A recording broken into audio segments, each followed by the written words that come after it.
Xbox keeps making everyone mad. Oh my gosh, do we have news to get into today? What happened in the last 24 hours is unbelievable. We have inside information on what Arcane Austin was cooking, a potential new Dishonored game. HiFi Rush 2 was getting pitched. Xbox shut down HiFi Rush and Tango Gameworks, but are looking for games like HiFi Rush from Tango Gameworks. Make it make sense, dude. Now, to be fair, Dishonored does sound pretty good, I will admit, but you need to remember one thing. Dishonored 1 was great. It was actually super cool. The gameplay was good, the story was nice, the world was very interesting, in fact, but Dishonored 2 was kind of low-key trash. It wasn't great, it wasn't that interesting, it kind of went completely off the rails. That's why no one talks about Dishonored 2. Everyone just remembers 1. How is this possible? Let's read. Starting off with The Verge. Microsoft says it needs games like HiFi Rush the day after killing its studio. Today, one day after Microsoft announced that it would shut down 4 of its game studios, Matt Booty, head of Xbox Game Studios, held a town hall to discuss the division's future goals. Quote, "We need smaller games that give us prestige and awards," Booty told employees, according to internal remarks shared with The Verge. Director of HiFi Rush, John Johannes, shared this reaction to the news. And I've seen some people like MVG, who's been a game developer way longer than me, so he definitely knows better than me, saying, "This is pretty funny." But the thing is, when they say games like HiFi Rush, they don't actually mean games like HiFi Rush. They mean games that are gonna be blowout successes that don't cost that much to make, but that have a higher reach. They're gonna continue trying to make games like HiFi Rush in the sense that they are successful, but more appealing to larger audiences. Again, HiFi Rush maybe was cool, but it's a super niche thing. Even though it was successful, it's niche, and that's not what they're going for. This is what they actually mean. Saying that, well, HiFi Rush necessarily isn't a smaller game, but I'm going to take the word of the director over this, that he's probably understanding HiFi Rush was that type of game. It certainly wasn't a massive budget compared to what you would see for, you know. Oh, and by the way, completely understandable that the developers, the CEO, that everyone who worked on HiFi Rush feel absolutely betrayed. Because from their perspective, 100%. From the user's perspective, also. From a gamer's perspective, also. But from Xbox's perspective as a business, makes sense. Sadly, makes sense. That's the world of business, boys. It's pretty brutal. Things like Halo, Fallout, Elder Scrolls, Doom. I think HiFi Rush, comparatively speaking, is probably really cheap. And to see the game director's reaction like that likely suggests that's the case. I mean, yeah, most likely. But again, we are living in the current best year in the worst timeline, obviously. Succeeding is not enough. Selling enough copies is not enough for a game to actually be viable for future iterations. It actually needs to have an ability to grow. It needs to have an ability to potentially be, I'm sad to say this obviously, but potential to be microtransactionable, you know, skins, battle passes, all the things that we hate. Games nowadays need all of that also added on top to be successful. Just selling copies, unless you're an indie developer, is not enough. For AAA especially. I mean, HiFi Rush literally fits the bill perfectly for this. It was a smaller game that won a bunch of awards at the Game Awards, got a lot of attention, a lot of media buzz. Did it sell a ton? I guess apparently not, although we don't know the truth at this point in time. Apparently it was a breakout hit, but then we see the studio get shut down. But nonetheless, HiFi Rush was a game that fit everything Xbox is looking for, and they shut the team down.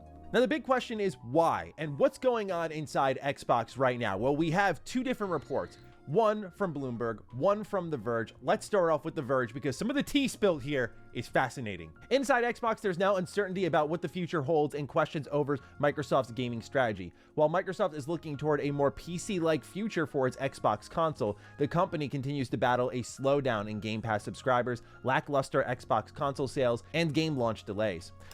Yeah, we all know this. This has been happening for years. Combination of these events led to 4 previously Xbox exclusive games launching on the PS5 recently, and some landing on Switch. I reported earlier this year that Microsoft had been considering bringing Gears of War to rival consoles, and we're still waiting to see if the long-rumored Gears of War collection is ever confirmed. Either way, I'm still expecting to see more Xbox games arrive on PS5 and Switch, and it'll be interesting to see if Xbox's Game Showcase in June announces any new things for rival hardware. Keep that in mind. We're actually going to circle back to this point in a couple of paragraphs. For now, we have to talk more about Game Pass because Xbox is at a literal fork in the road here, and I don't know if there's an easy answer. So let's read. Microsoft has also had internal debates about whether to put releases of Call of Duty into Game Pass. I understand this is a debate that has been ongoing internally for quite some time, with would probably be smart to a degree, I guess. It is a gamble.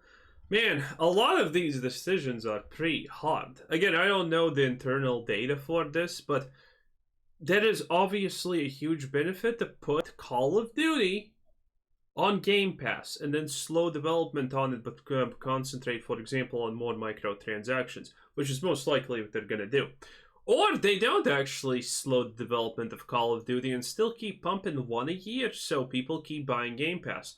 Because, well, if you're going to play Call of Duty and you buy Game Pass, you are spending more money through Game Pass on Call of Duty if it gets released every year. So, I mean, that would be pretty lucrative. But, you know, it's still a little bit questionable.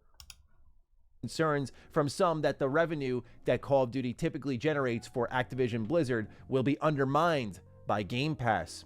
I'm told that Microsoft has also considered increasing the price of Game Pass Ultimate again. These are only considerations, so a final decision could mean... Ooh, that's bad. Now, there are 2 reasons why you would increase the price of Game Pass. One, your revenue is actually kind of dipping, which is not good. Which is possible to imagine at this point because of the Game Pass numbers not increasing. But that's not necessarily that bad. And 2 is because you understand that you can increase the the price of Game Pass, and that no one's gonna stop buying Game Pass. And again, in the first place, I am of the opinion if you are buying Game Pass, you're probably not gonna stop buying it if it's even $2 or $3 more.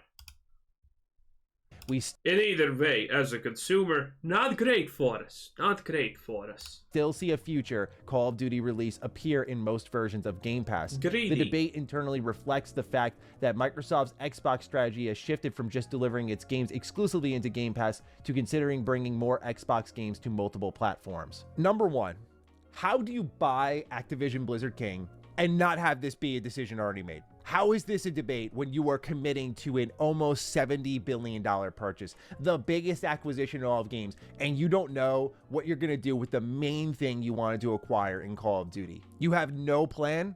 You're figuring that out now? You're still debating it? Look, I get it's not an easy choice. Game Pass has absolutely shattered the Xbox economy, and we're seeing that play out in real time. Even me as a pro Game Pass head can absolutely... I don't know what that means. I don't know what he means by shattered the economy of the Game Pass Xbox thing. Admit that it's completely shattered the way that they can monetize games, because here's the fork in the road. If you don't do it, it's another misstep in Xbox communication. Everything we do with Xbox and Activision and Bethesda is going to be included in Game Pass. That's been the message. In fact, if you look at the Xbox business update they just did, Sarah Bond literally said that Activision games are going to be put into Game Pass starting with Diablo 4. How do you say that and then potentially walk it back on Call of Duty? I don't want to speak... Well, I think they're putting failures. Well, the strategy currently seems kind of simple. But, you know, again, I already said there are reasons why you would potentially want to put, Call of Duty on Game Pass. But the strategy here is simple. Diablo 4 is a fucking failure. And people don't want to pay money for their dumpster fire garbage. But when the new expansion comes, they're probably really afraid that no one's going to be interested in buying that. So Game Pass is essentially one of the only ways they can soften the blow that Diablo 4 is dead. That's probably their only real way of doing that, because Diablo 4 has objectively failed on all metrics possible at this point. It's complete garbage, it's complete dumpster fire. Most people have left, and the way that, they have been doing things, they're not coming back because it's just getting more casual and casual, and the casual players don't want to play it to begin with. So, yeah. They put all the failures on Game Pass, while the things that sell, they keep on selling because they currently think it's going to make more money than putting on the Game Pass. But that's obviously maybe changing with Call of Duty if they want to put it on Game Pass. It's very interesting. We need more information about this to know for certain, but I kind of understand the rudimentary thoughts. Too matter-of-factly, because there's the potential it changes. The verdict is still out. But the fact that it's being debated, I get the fork in the road here. Because if you don't do it, you've just lied to your customers a ton. If you do... Yeah, that's not the fork in the road at all here. People are saying, oh, Xbox destroyed its reputation. Bruh, Xbox never had a reputation to destroy to begin with. What do you mean? Xbox has a lousy reputation. PlayStation has a lousy... All of these big gaming things have a pretty lousy anti-consumer reputation. They're not destroying themselves by lying to their customers. Bethesda does it all the time, and people are still defending it like there's no tomorrow. Do it, you are risking losing a ton of money on the main thing that's going to dig you out of this hole. On the other hand, the best case scenario is it sells a lot and it actually draws new subscribers to Game Pass. Listen, this is not a Helldivers 2 type of situation, okay? It's just not. It's not even close. Helldivers pulled a miracle, but the Xbox community massively canceling their Game Pass subscriptions because, they lied about shit? Bruh, no one cares. Some of the most popular games on Xbox are goddamn football and American football. Okay? Those people don't care. They're not gamers. They just play a game because it's fun and that's it. They don't care about gaming. They don't care about any of this garbage. But this goes to what I talked about a video or two ago now. I'm sorry, I'm losing a bit of track with how this story is just developing and how much we've had to talk about. But look, Game Pass Ultimate, I've said this thing's gonna go up if this is the future. I've always said, beware evil villain Xbox. That motto of mine was built around Game Pass, and it was built around a lot of the acquisitions. Maddie, you're really never getting the review copy for Elder Scrolls 6 at this point. Stop. That were happening, where Xbox was looking increasingly more and more benevolent, and that's why we were cheering them on. Certainly guilty as charged. I'm not gonna pretend I wasn't, but I always said, beware. Benevolence is not necessarily a good thing. Where evil villain Xbox, because one day they're going to come and collect what's theirs, and that's including a Game Pass Ultimate price hike that will become a little bit more difficult to stomach. When they first hiked the price of Game Pass Ultimate, it was $1, I think, and most people went, hey, look, this service is amazing, I don't care. But now it's time to make money. You've spent almost $70 billion on Activision Blizzard King. It's time to make money. Are we going to put Call... Did they spend $70 billion on that? Let me Google that. How much did Microsoft pay for Blizzard? Oh, wow, it was actually $70 billion. Wow, I always thought it was less. Huh. Duty and Game Pass or no. If we do, that price might be going up to $20 a month. You can bet on it. That's my prediction personally. If it goes into Game Pass, that thing is $20 a month. Easy. They cannot afford to just throw this thing in there at the same price, maybe bump it $1 and go, all right, here you go. Because Call of Duty is such a massive draw that they are going to piss off the hardcore gamers with that move, but they will draw a ton of casuals in. Will it move the needle for Game Pass? We have yet to see. When I learned Starfield did not move the needle for Game Pass more than a... Is he gonna say, oh my god, I was so surprised that the shittiest game in a decade, Starfield, didn't actually move the needle? I'm sorry, that sounds absolutely ludicrous. Oh, single percent. Look, man, again, as someone who's a huge proponent of Starfield wasn't that great. How is it possible? My God, these Bethesda fanboys are just on a different plane of existence. Imagine, still to this point, unironically thinking Starfield was good. Holy! Game Pass, that is a scary fact that a game with as much hype and anticipation did not move the needle for Game Pass in a meaningful way. If Starfield can't, I think Call of Duty has a better shot, but what, is it going to move it 5% instead of 2%? That's not a big jump at all. So yes, they have a very tough... I mean, that's a noticeable jump. 5% is pretty decent, not gonna lie. 5% would be actually kind of good. I don't think that they are expecting more than a 10% growth a year, because that would be amazing, okay? Tough decision to make. A decision that, in my humble opinion, should have been made very, very long ago. But here we are. And it shows, again, the indecisiveness, the lack of communication, where many times Xbox was asked about Activision games going into Game Pass, Call of Duty going to Game Pass, and many people, including myself, were kind of hand-waving their lack of answers because, look, with the FTC lurking overhead, they couldn't really say anything super committal, but only up until Diablo 4 were we starting to actually get Activision content in Game Pass. And the explanation then was, oh, well, they dumped all the Bethesda games in at once, and that probably wasn't smart for the service to build it out over time, right? You want to drip feed these things. That's how subscription services work. Theoretically, yes, but there is... No one talks about this, but... I don't remember, was this considered a paradox? But this is a psychological phenomenon. And it's the fact that when you offer people choices, it's bad. This is why restaurants don't have 20 pages of stuff. It's not because they can't cook all of it perfectly. It's because people just don't know what to buy.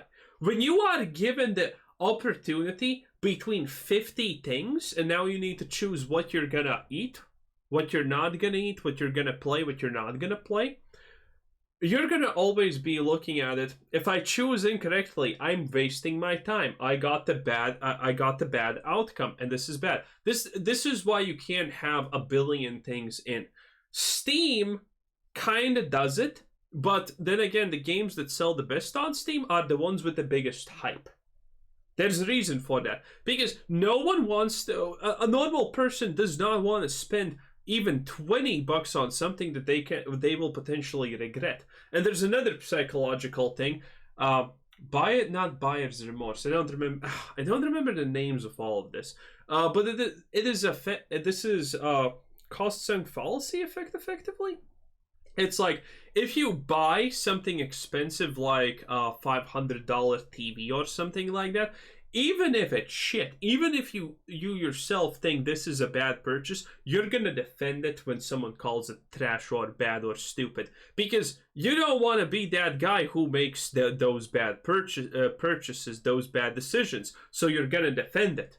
There's a lot of this thing actually coming into play. Dude, again, think about it. Go to a restaurant. You literally have 3 choices of main dish, and you still need 10 minutes to figure out which one you're gonna take. That's how people are.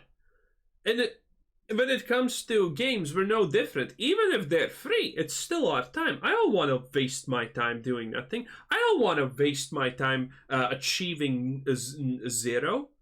So the more games you technically have on something like this, the worse it becomes for players when they actually want to decide what they're gonna play. So there's no point in just oversaturating your library of games with a bunch of random MacGuffins that no one cares about. Because then people are not gonna play shit. Because they don't want to lose their time. Man, we humans are so insane when it comes to these things. Psychology is a crazy thing. Work, and Activision certainly has a plethora of content to gradually drip feed in. So I anticipate that was the plan, but then you start to see more and more information come in, and it dramatically shifts the perspective. Let's continue on. Oh, and this is, by the way, the reason why even on Steam, well, especially on Steam, when you pick the genre of game that you would like to play, first of all, there's a reason why the genres exist, so you can sort through them, so there's less stuff that you see. And when you click on what you want to actually see, then you see the literal most popular thing first. Because if it's popular, if there's social validation, that means that it's probably good. Because people wouldn't play shit, right? Building off of that original paragraph about Xbox games coming over to PlayStation here, The Verge writes, Xbox now has a strong lineup of games planned for 2024 with Senua's Saga Hellblade 2 set to debut in a matter of weeks on May 21st. People commented about Hellblade, the last video, because, again, I hadn't played it, I just said what I heard. That Hellblade 1 was okay, and it was decent. But people were commenting, no, Hellblade actually is still complete trash. Even the first version was not great. It was mediocrity at its finest, if you're being charitable. So Hellblade 2 is gonna be a major letdown. The problem with Xbox is, look at all of their new titles that are coming out. Starfield, Shattered Space. Who wants to play Starfield? It's trash. Indiana Jones. Absolute garbage. Elder Scrolls 6. After Starfield, no one wants to see that.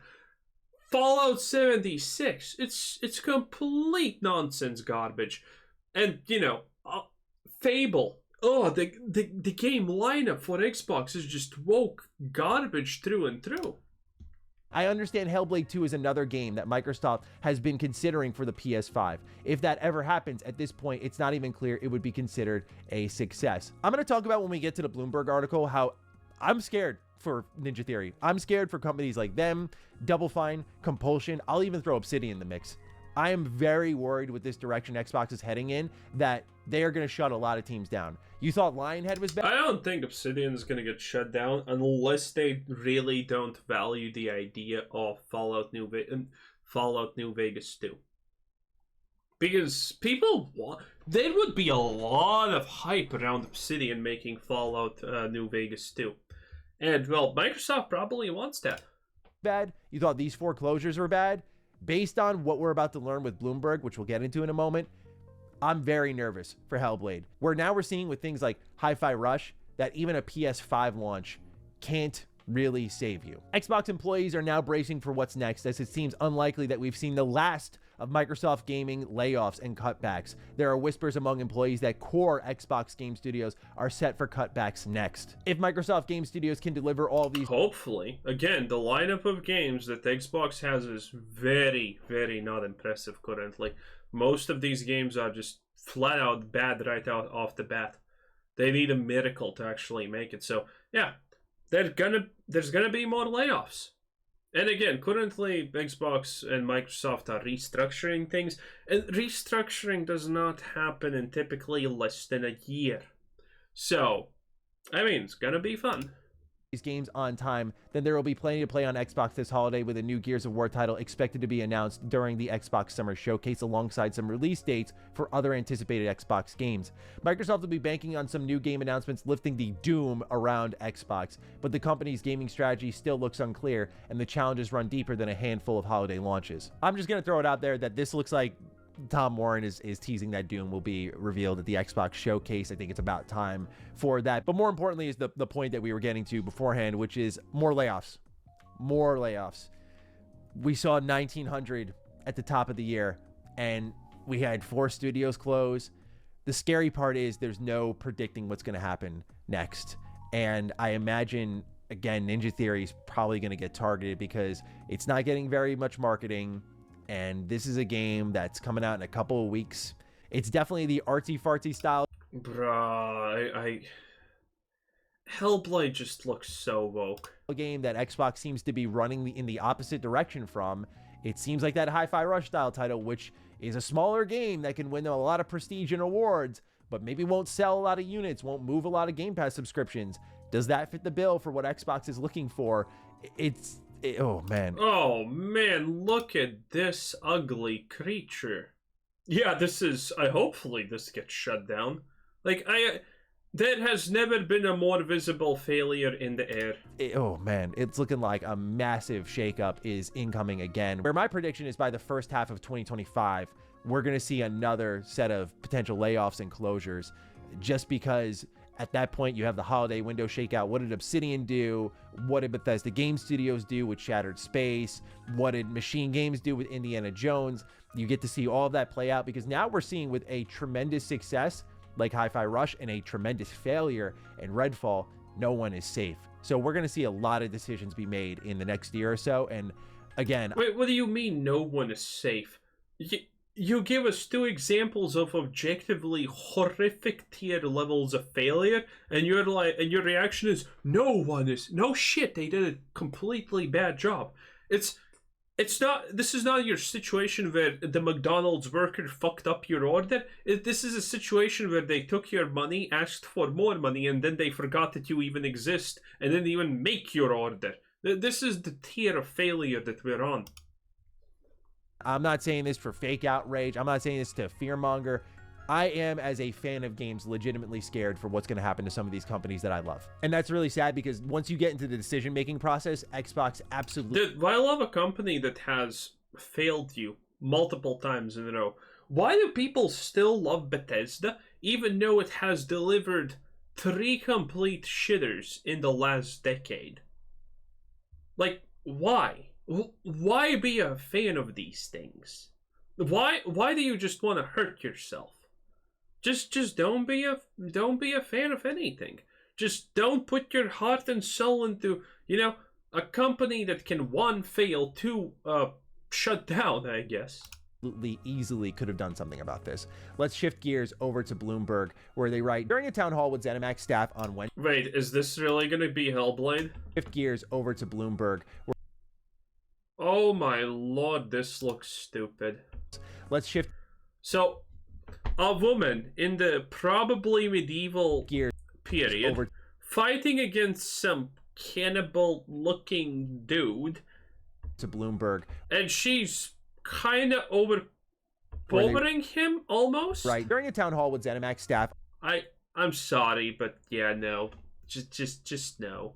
On Wednesday morning, Xbox president Matt Booty praised HiFi Rush, but did not specify why the company had shut down the development studio behind it, according to 3 people who were in attendance.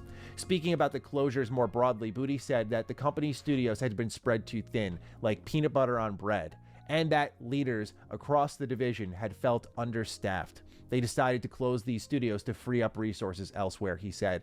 Booty added that the shutdown of subsidiary Arcane Austin, the longtime developer of games such as Prey, was not connected to the performance of its new multiplayer game Redfall, a critical and commercial flop. Before its closure, Arcane had been looking to return to its roots by pitching a new single-player immersive sim game, such as a new entry in the Dishonored series, according to people familiar.